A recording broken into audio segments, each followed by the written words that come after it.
उस वक्त हिंदुस्तान की तरफ से एक नई पेशकदमी हुई कि पाकिस्तान ने हमें कश्मीर के अंदर ब्लीड किया है बहुत बहुत, और कश्मीर के अंदर जिहाद भेजी, मुजाहिदीन भेजे। जब अफगानिस्तान ख़त्म हुआ तो सारे इधर टर्न कर दिया। तो अब आ गया टाइम टू पे बैक। भारतीय खुफिया एजेंसी रॉ बलोच नौजवानों को डॉलर्स दे रही है, ऑनलाइन नौकरियां दे रही है और उन्हें फिर तरबियत के लिए भारत भी ले जाया जाता है। ईरान में इनके ठिकाने बने हुए हैं। इसी तरह से अफगानिस्तान के अंदर भी इनके ठिकानों का इंकिशाफ हुआ है जहां पर उनको तरबियत दी जा रही है। और कुछ नून लीगी हैं जो एक बयानिया बना रहे हैं कि जो भी कत्लो गारत हुई है बलूचिस्तान में उसकी जिम्मेदार मारंग बलोच है। ये अपने वालिद को ढूंढती रही और आज देखें आप इनकी सितम ज़रीफ़ी देखें, इनकी हरकतें देखें कि ये उसी को गद्दार बना के पेश कर रहे हैं, बजाय इसके कि उससे माफ़ी मांगे कि भाई हमने तुम्हारे वालिद को अगवा किया। तो बांग्लादेश हो गया, वहाँ भी आपको पता है यही मसला था फेडरलिज्म का, और एक सियासी प्रॉब्लम को हल करने के लिए हमने मिलिट्री ऑपरेशंस किए और उसमें फिर इंडिया की मदाखलत हुई जी। इंडिया की मदाखलत ठीक, तो बांग्लादेश बन गया। ईस्ट पाकिस्तान का भी इरादा ना होता अगर हम पंजाब के लोग और बाकी सूबों के लोग उनका दर्द समझते, उनकी बुनियादी डिमांड समझ लेते। नमस्कार दोस्तों, जैन। तो दोस्तों जैसा कि आपने इंट्रो में देखा कि पाकिस्तानियों की भाई ये समय हालत बहुत ज़्यादा हालत ख़राब है इनकी, क्योंकि ये पाकिस्तानी सोच रहे हैं इस समय कि कहीं ऐसा ना हो जो बांग्लादेश में उस समय हालत ख़राब थे तो उस समय भारत बीच में आया तो बांग्लादेश अलग देश बन गया, कहीं ऐसा ना हो वही हालात अब इस समय बलूचिस्तान के अंदर बने हुए हैं और इस बीच में कहीं भारत बीच में आ जाए और जो बलूचिस्तान है वो अलग देश बन जाए। और दूसरा देखो, पाकिस्तान ने हर समय अपना फ़ायदा ही उठाया है। आजकल जो बांग्लादेश के अंदर हालात हैं आप तो पता ही है कि पाकिस्तान इस समय उसका फ़ायदा उठा रहा है। और दूसरी तरफ जो बलूचिस्तान के लीडर हैं, बलोच लीडर्स हैं, वो भी भारत की तरफ देख रहे हैं। वो भी भारत से मतलब यही उम्मीद लगा के बैठे हैं कि भाई भारत इस बीच में कुछ ना कुछ काम करे, क्योंकि हम भी भारत के नेबर्स हैं। वो खुद बोल रहे हैं, भाई खुद के बयान आ रहे हैं। तो भारत को भी भाई कुछ करने की ज़रूरत है। जब पाकिस्तान फ़ायदा उठा सकता है तो भारत को भी फ़ायदा उठाने की ज़रूरत है। बाकी चलते हैं इस वीडियो की तरफ, लेकिन उससे पहले अगर आपको ये वीडियो पसंद आए तो लाइक करना, चैनल को भी तक आपने सब्सक्राइब नहीं किया तो प्लीज़ चैनल को सब्सक्राइब जरूर कर लेना। मैं ज्यादा बलूचिस्तान की अहमियत पे बात करूंगा, क्यों लोग इसके पीछे पड़े हुए हैं, क्यों सारी दुनिया इसके पीछे पड़ी हुई है, क्यों अमेरिका भी इसके पीछे पड़ा हुआ है, चीन भी इसके पीछे पड़ा हुआ है, सऊदी अरेबिया भी पीछे पड़ा है, और सबसे बड़ा बदमाश हमारा अफवाज पाकिस्तान की बेलगाम बेकाबू ताकत और उसका एक रिटायर्ड लेफ्टिनेंट जनरल कब्जा ग्रुप आर्मी का जो आसिम मुनीर है, उन्होंने ये बलूचिस्तान में क्यों ये दहशत फैलाई हुई है, छोड़ क्यों नहीं रहे कब्जा, और जिसकी वजह से महरूमियों की वजह से अब पाकिस्तान बलूचिस्तान में आपने देखा है कितनी ज्यादा दहशतगर्दी हुई है। और 26 अगस्त का आपका जो वाक़या है वो आपके सामने। ये जो बलूचिस्तान का इलाका है और सदर्न केपी है, ये मादनियात से भरा हुआ है, तेल से भी, सोने से भी, कॉपर से भी। तो ये बलूचिस्तान एक सुनहरी चिड़िया है जो कि सुनहरे अंडे देती है और सारी दुनिया की इसके ऊपर नजरें हैं कि इसके ऊपर हमने किसी तरीके से पाकिस्तान भाड़ में जाए, बस बलूचिस्तान को हम काबू कर लो। और इसीलिए फौज ने 50 साल से बलूचिस्तान का पीछा नहीं छोड़ा।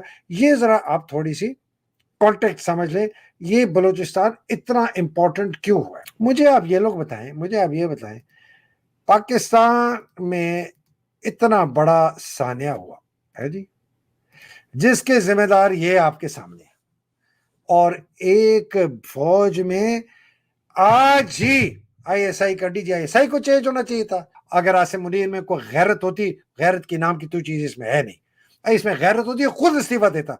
मैं जी इतना बड़ा फेलियर है, मैं 1.5 साल से आर्मी का चीफ हूं, कब्जा किया हुआ है, पूरी फौज मेरे अंडर है, सारी बलूचिस्तान मेरे अंडर है, और ये बंदों ने आके भारत जगह हमला करके, मुझे नंगा करके, फौज को नंगा करके, हमें चूतड़ों में, माफी चाहता हूं, हमें पीछे इन्होंने मार मार के हमारी बुरा हाल कर दिया हमारा। ये है पाकिस्तान। कोई एहतसाब नहीं, कोई जवाबदारी। आधा मुल्क आप खा गए, आधा मुल्क आपने बेच दिया, आधा मुल्क आपने सरेंडर कर दिया। 53,000 फौज ने हथियार डाल दिए, अपनी पतलूनें उतारी, नंगे हुए, जूते खाए, और एक बंदे को सजा नहीं हुई इस पाकिस्तान की फौज का। वो जिया जो है वो जनाब, उसको 21 गन सलूट मिला जब वो मरता है। पहाड़ों में, कबायली इलाकों में वो रहते ही बंदूक के साथ है। उनका वहाँ बंदूक एक किस्म का आर्म एंड अ लेग है। It's what they live by. वहाँ कोई इस्टेब्लिश कानून नहीं है, कोई कुछ नहीं है। और जो कानून भी हैं वो भी सरदारों ने बनाए हुए हैं, और हुकूमत हमारी उन सरदारों को सपोर्ट करती है, हर हुकूमत। उनको अपनी लेवीज दी हुई हैं, उनको अपनी पुलिस फोर्सेस दी हुई हैं जो उनके लिए ट्रिब्यूट कलेक्ट करती हैं। तो वहाँ इस किस्म का सिस्टम है। तो उस सिलसिले में इन्होंने, अकबर मुफ्ती साहब ने कहा कि मुझे भी पैसे दें। इन्होंने देखा हुआ है अकबर ज़्यादा ही ज़रा गड़बड़ कर रहे हैं, हर बार ही इन्हें पैसे मांगता है, इन्होंने सॉर्ट आउट करो। वो सॉर्ट आउट करते करते इन्होंने अकबर को मार दिया। ऑपरेशन किया उसके खिलाफ, उसको मार दिया। वो इस कल्ला बंदा सी, नाल और कोई 10 बंदे भी नहीं सन, उसको जाके इन्होंने मार दिया। उस वक्त तक एक मिडिल क्लास भी बन चुकी थी जी, और वो अर्बन मिडिल क्लास थी। वो दूर दराज के इलाकों में लड़के लड़कियां पढ़ रहे थे, सीख रहे थे। और उस वक्त हिंदुस्तान की तरफ से एक नई पेशकदमी हुई। अच्छा, वो क्या? हिंदुस्तान की तरफ से ये फैसला हुआ उनके हुक्मरान तबके ने कि पाकिस्तान ने हमें कश्मीर के अंदर ब्लीड किया है। बहुत बहुत जंगें भी की हैं हमारे साथ, 4 जंगें हो चुकी हैं कश्मीर के ऊपर। फिर इन्होंने पंजाब में उकसाया सिखों को, ट्रेनिंग दी, और कश्मीर के अंदर जिहाद भेजी, मुजाहिदीन भेजे। जब अफगानिस्तान ख़त्म हुआ तो सारे इधर टर्न कर दिया। तो अब आ गया टाइम टू पे बैक। मैं ये कहता हूँ कि उस वक़्त इंडिया ने ये फैसला किया कि हमने इस बेचैनी का फ़ायदा उठाना है, एक्सप्लॉइट करना है सेंटिमेंट्स को, इसको एक्सप्लॉइट करना है और सेंटिमेंट्स को एक्सप्लॉइट करना है। और इन्होंने उस वक़्त बलोच जो एग्जाइल में थे, क्योंकि उसके बाद छोटी मोटी जो ठुक ठुक हुई, बहुत से लोग उठ के चले गए बाहर। अकबर के ग्रैंडसन्स और मरी के लोग उठ के चले गए बाहर। कुछ अफगानिस्तान में चले गए, कोई यूरोप में चले गए, कोई मिडल ईस्ट में चले गए। वहाँ से उन्होंने कहा हम कुछ करेंगे, इंतकाम करेंगे, ये करेंगे। कुछ नहीं था वहाँ। इंडिया के इंटरवेंशन के साथ बहुत बड़ा एक नया डायमेंशन खुल गया। मैंने इंटरव्यू किया था हैर ब्यार मरी को लंदन में, जो खैर बख्श मरी के साहिबजादे थे। मैं उनको जानता था। मैंने उनसे इंटरव्यू मांगी, उन्होंने देते तो नहीं थे, दे दी मुझे। अच्छा। उसमें उस इंटरव्यू में जो कि चली थी के ऊपर, उन्होंने ये कहा कि हमें अगर हिंदुस्तान से पैसे मिल रहे हैं या मिलेंगे तो हम ले लेंगे। मैंने आपको पहले भी एक प्रोग्राम में बताया था कि नजम सेठी इन लोगों के लिए पैसे इकट्ठे करता था, रूसियों से मिलके रूसी हथियार सप्लाई करता था इनको। 2 और लोगों के साथ, जस्टिस शफीक के बेटे थे, मैं नाम उनके बोल रहा हूँ, एक का नाम बलाश खान था, चाकर खान था, उन्होंने रखे हुए थे, पंजाबी थे।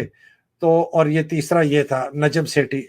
तो इसके हाथ पे भी पाकिस्तान के खिलाफ गद्दारी है और खून है। इसके ऊपर तो मेरा ख्याल है कोई 150-200 FIR दर्ज हैं। वो पता नहीं किस तरह अभी तक इसको छोड़ा। आगे चलते हैं जी। तो इनका भी वक्त आ गया वैसे, सेठी साहब का, ये भी इनका भी जो, बस इनको मैं यही कहता हूँ कि सेठी साहब ज़रा ख्याल रखें। You are a major target. Allah आपको महफूज रखे, आपके ख़ानदान को। बहुत बड़े आप टारगेट हैं। You are carrying a target on your back. ठीक है ना जी? जिस तरह ऐसे Munir is carrying a target on your back, you are also. मैं थ्रेट नहीं कर रहा, मैं आपको वार्न कर रहा हूँ, बिकॉज जिस तरीके का आपने रोल प्ले किया है वो ऐसा रोल है कि कभी कोई माफ नहीं करेगा आपको। कम से कम कोई मुहिब वतन पाकिस्तानी नहीं माफ करेगा। तो दोस्तों, आपने ये वीडियो देखा, मतलब भयंकर वाली इस समय जो है पाकिस्तानियों की हालत ख़राब है। और दूसरी तरफ देखो, पाकिस्तानी हक छीन रहे हैं बलूचियों का। जो भी मिनरल्स निकलते हैं वो सारा का सारा पूरे पंजाब में ले जाते हैं, और जो उनका हक होता है बेचारे बलूचियों का, वो पूरा पाकिस्तानी आर्मी, पाकिस्तान के पंजाबी खा जाते हैं। उनको बेचारों को कुछ मिलता नहीं है। और बलूचिस्तान के हालात भाई बहुत भयंकर हालात ख़राब हैं वहाँ उनके। तो भाई वो लोग तो खड़े होंगे ना अपने हक के लिए। अब वो लोग अपने हक के लिए खड़े हो जाएं तो इन भिखमंगों की भयंकर वाली जल जाती है। अब इसमें वो लोग भारत से भी मदद मांगें तो भी इन भिखमंगों की जल जाती है। और इस समय तो जली हुई है, मतलब हालत तो इस समय ख़राब इसलिए है कि कहीं भारत इस बीच में आ गया तो जो पाकिस्तान है फिर से 2 भागों में बढ़ जाएगा। बाकी दोस्तों, आपका क्या कहना है? अपनी राय कमेंट में ज़रूर देना। वीडियो पसंद आई तो लाइक कर देना। फिर मिलते किसी नेक्स्ट वीडियो में, तब तक के लिए जय हिंद, जय भारत।